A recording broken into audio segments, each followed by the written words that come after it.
இந்த பாட்டிக்கு சாவே கிடையாது. அவங்கள எத்தனை வாட்டி புதைச்சாலும் அவங்க எழுந்து வந்துட்டே இருப்பாங்க. இவங்களுக்கு ஏதாவது சூப்பர் பவர் இருக்குன்னு நினைச்சீங்கன்னா அதெல்லாம் ஒன்றும் கிடையாது.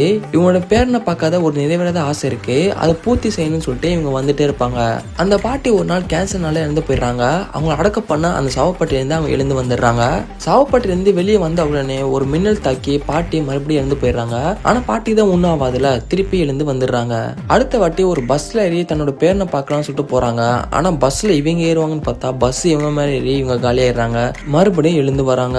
இந்த வாட்டி ஒரு டாக்ஸில ஏறி தன்னோட பேரனை பார்க்கலாம் சொல்லிட்டு போயிட்டே இருக்கும்போது அந்த டாக்ஸில ஒருத்தன் பாம்பை செட் பண்ணிட்டு இருக்கான். கரெக்டா அவங்க வர டைம் அந்த பாம்பு அடிச்சு அப்பயே அந்த பாட்டி காலியாயிடுறாங்க. திருப்பி அந்த பாட்டி எழுந்து வராங்க.